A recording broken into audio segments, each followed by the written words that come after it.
Mad Science Garage. Today's episode is sponsored by Red Bull. We pay for it, they give us Red Bull. Today we're going to be caging this bad boy, and we're going to be putting in a Sparko racing seat. This is an extra seat that we had. I got it originally for my brother's M3. This is a Sparko Sprint, a 34 waist size. We're gutting the car, and we're going to use this seat to get the best seating position we can before Vlad starts to put in the roll cage. For the roll cage, we're basically going with a basic half cage, but we will be adding door bars. We will not be using A-pillars though, so the door bars will go across and just drop down to the floor. It's not the safest method, but it is the cleanest method without running A-pillars, because this car is still going to be a daily, but slash track car. So that's the plan. We're going to be using some 1.5" by 0.095 DOM steel. It's a regular FD, like legal roll cage material, and regular base plates, whatnot. Maybe we'll throw some X's in there to be fancy. No guzzets, because I don't know. I don't have the machine to do guzzets.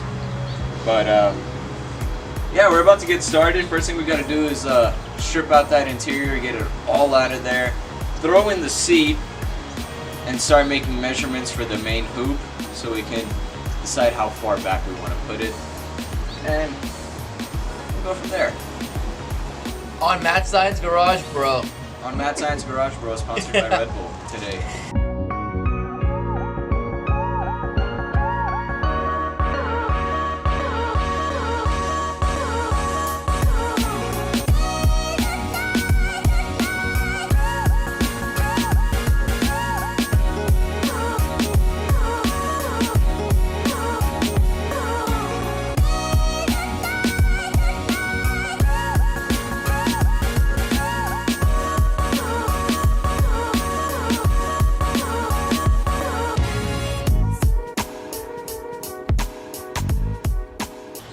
Cool guys, so we got the seat all mounted.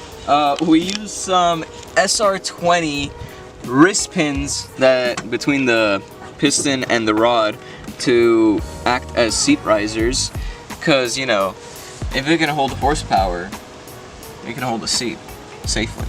So that's what we're using right now. We have the seating position well, we have the height of the seat well, so it'll be good to mark out the door bars and the main hoop. So we're gonna get started on, I want to say, base plates and main hoop now. Okay, well, since I'm the tallest out of all of us, we're gonna have to get my seating preference, I guess, so we can have the maximum of how far back the car seat's gonna go. That way Vlad can get the main hoop adjusted to where I'm at. That way when Kim or Vlad is driving, since they're a little bit shorter and they're gonna have the seat a lot closer to the wheel, it'll accommodate for everybody. So, you know, big boy problems, but we'll make it work, you know? This is what it looks like when I sit, when I drive. Give me the steering wheel.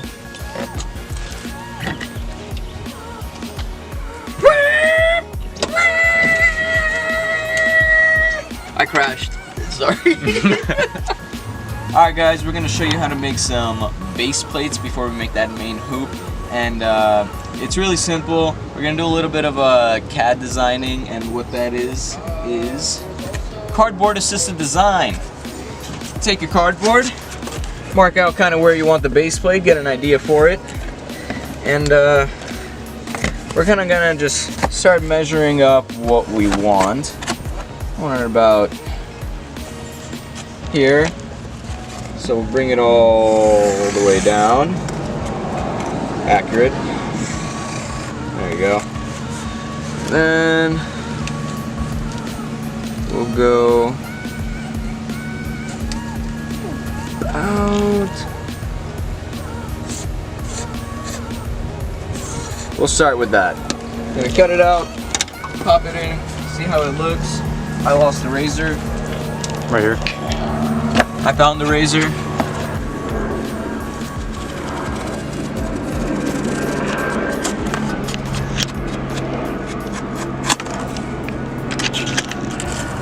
See how that looks. Just a little bit.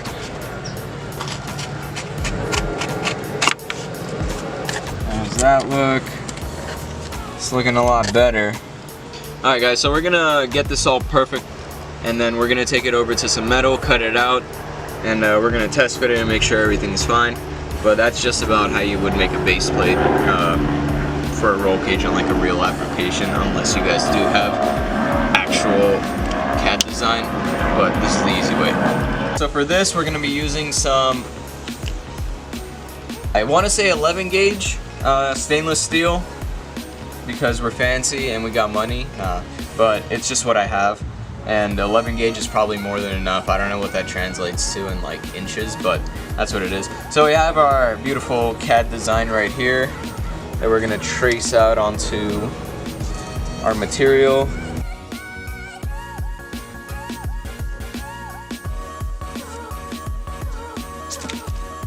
Boom. Dude, that's a goddamn base plate. Okay, now we cut it out. Yes, sir. Safety first. Alright guys, I'm gonna start cutting right now. Because this price is way too high? Exactly. Safety first, baby. Glasses on, and that's it.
So, first step for this main hoop is you want to always mark center line.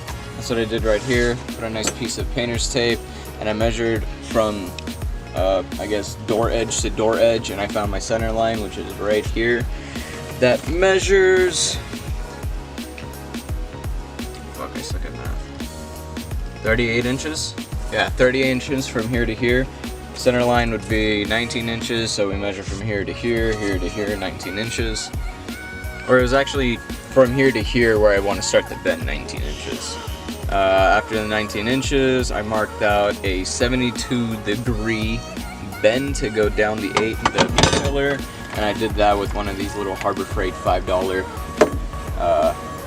angle finders. So you just find the angle that the B pillar travels. It was 72 degrees. Measure 72 degrees, it goes down. I marked about 17 inches before the next bend, because that's where I want it. And it's 25 inches with maybe like 2 inches extra, just so we can play with until it reaches the base plate, and that's an 18-degree bend, because 72 and 18 becomes a perfect 90. And I mean, this is obviously not a spec'd cage, but for building a cage to spec, they allow 90 degrees plus or minus, I think, 5 degrees. So you can go up to 95 or you can go 85 degrees, but I'm just gonna call it middle 90. So that's about it. Once you take, I have my nice template here now that I can go off of, and given all the sizes that we have, the overall size is 125 inches. So that's what we're gonna cut out right now for the main hoop. So let's go over there really quick. We'll chop it out.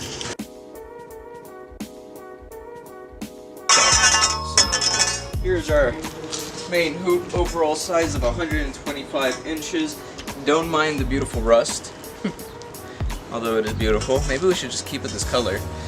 But yeah, so now we're gonna mark center line. We're gonna bend out this way, and then the same exact way we're gonna bend out that way to get our main hoop. We now have our center line marked out right here. That's the very middle of 125 inches, which is 62 and a half. Next, we're gonna go off our measurements, and I measured 19 inches until the first bend. So we'll just mark that out first. We'll go 19 inches. First bend. 72 degrees. Then from that bend, we're gonna go 17 inches or 17 actually, because that's inner diameter, or the inner bend. It's gonna be 17 inches until the next bend, which will be 18 degrees. And we should, if everything is right, have 25. Okay, apparently we have 26 here. Oh, that's because I wrote 18 instead of the actual size. Yeah. Okay, so we have 26 inches, and that'll give us some room to play with. So we're just gonna mark this exact same thing on the other side, and next we're gonna have to mark out where the clamp block for the bender will mount. Certain benders have different types of mounting points where it actually clamps the pipe and where it will start the bend, so you need to backspace a bit. So I believe on my bender I backspace about 6 1/4 inches. I wrote it on there a million times, so I know for sure. But so we would take, let's say we need a bend here, we would mark out 6 1/2 or 6 1/4, and the thing would actually clamp here, but the bend would be here. But we'll show you guys more on that once we start bending. So after a little bit of checking and playing around and using some test pieces of certain bends that I had, we're reconsidering the 72-degree initial bend to go down the B-pillar, and I think we're gonna go with a 65 here and a 25 here to equal 90. So we'll mark that on the pipe right now and go ahead and bend it. So we're gonna be using a Rogue Fab tubing bender, and as you can see, these are my beautiful marks right here, so I don't forget. The first thing, we're using a 5.5 inch, I believe, bending radius die, and for that, my clamp, where I clamped from the midpoint of the bend to the clamp is 6.5 inches if you're doing something close to a 90-degree bend. If it's a little bit less, maybe like, or not a little bit, if it's like 20 degrees, you're maybe gonna be doing like a 6 1/4 inch back measure for the bend. So the bend is gonna start here. You measure 6 1/2 inches to where you clamp it. For you guys it might be different, but for me this is what I found that works, and it's pretty accurate. Also, I put the sticker on wrong, my fault, but 13 degrees is actually where 0 starts from. So whenever I measure 13 degrees ahead. So if I'm looking for a 65-degree bend, I'm actually going to be looking for a 78-degree bend on my chart. So we're going to get started. I'm going to do our first bend.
Alright guys, so we have the main hoop in after bending it up, and it looks pretty good. Like I said, I always leave extra on the legs so we can just trim according to the how high the base plates are, but I really like the room that we have. It's nice and tight.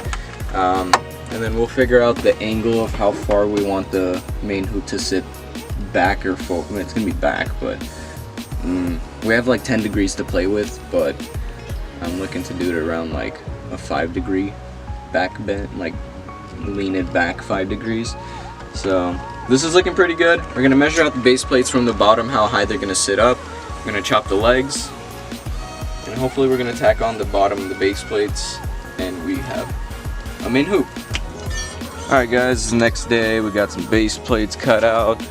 Don't mind that, I'm just gonna kind of show you guys, not exactly perfectly where it's gonna be, but something like that.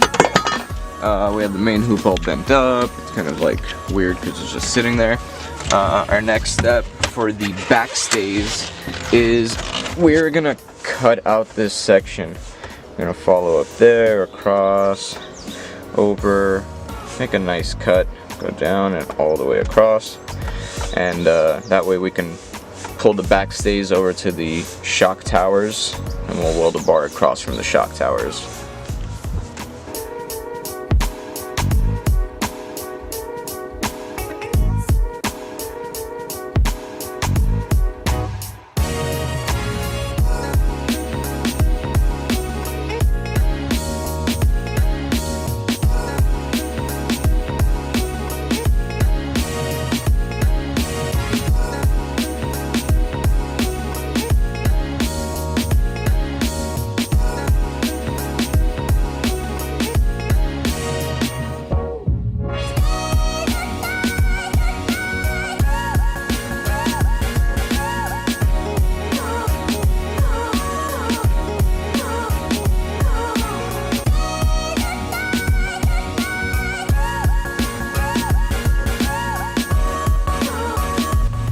Okay, so for the rear strut towers, we're going to be running a bar going across as another point of contact, and we just need to make some little base plates. So again, with the cardboard CAD design, we just traced it, and then once we cut the metal out, we're going to have to bend it so it follows the contour of the strut tower, and then we can weld those in place, have a bar running across it, and that'll be another portion of it.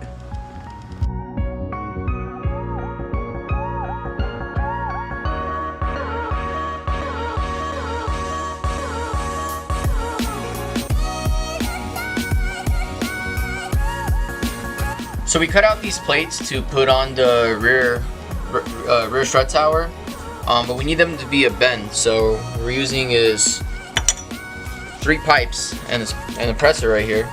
We're gonna use these to make it the bend that we need. Where'd I put it? Oh, there it is. So started off straight, ended up curvy, just like me after a few drinks. Whoa. All right. Sorry, I'm awkward on camera. Let's go. So you see, the 3 angles is giving us a bend. This one in the middle, and these 2 are the ones that are pushing it in.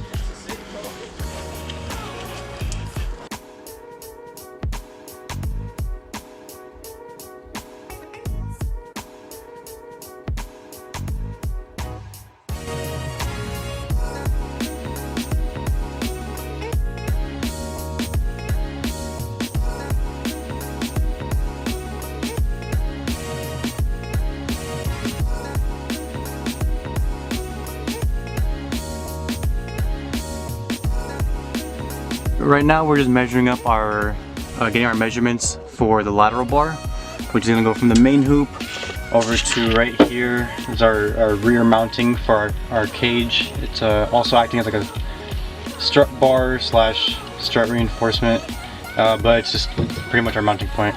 So getting our measurement, going across, and then we have that pile of extra metal right over there. So we're just trying to see if any of those are close enough to the measurement. That way we don't have to cut anything new, and just reuse what we can and then cut what we need, and the lateral bars should be done and in pretty soon. So right now we're notching the tubes, so it comes out looking like this, like a little crescent. That way it can mount up to the other tubes. Since it's round, obviously you need to get that notch. The tool we're using, it's a tube notcher from Rogue Fabrication. From Rogue Fab, thank you Vlad. Yeah, you just pop in one of these hole saws. We're using 1.5 inch because we're using 1.5 inch tubing.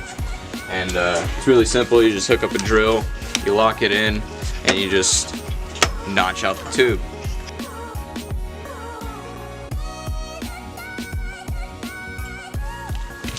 And there you have it. Pretty simple.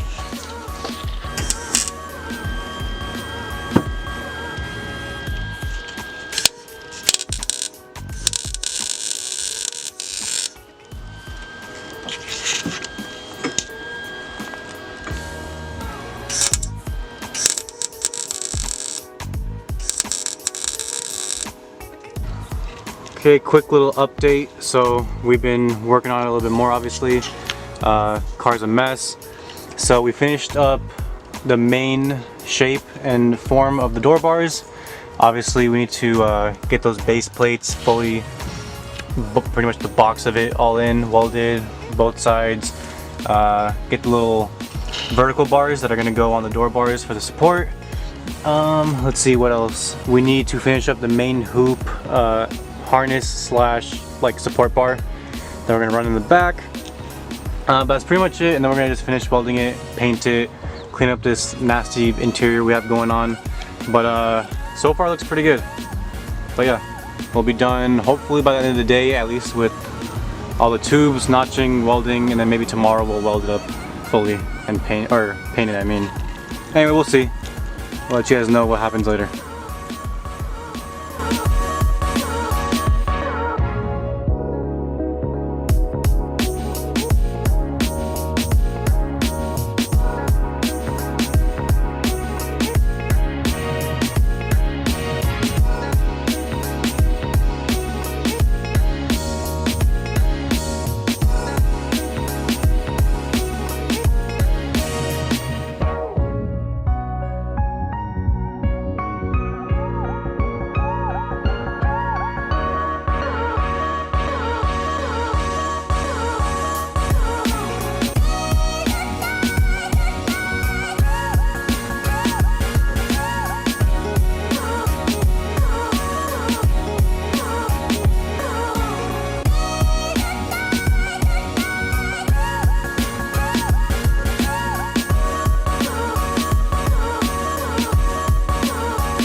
Days later.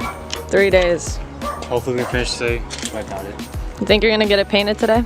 No. I wish.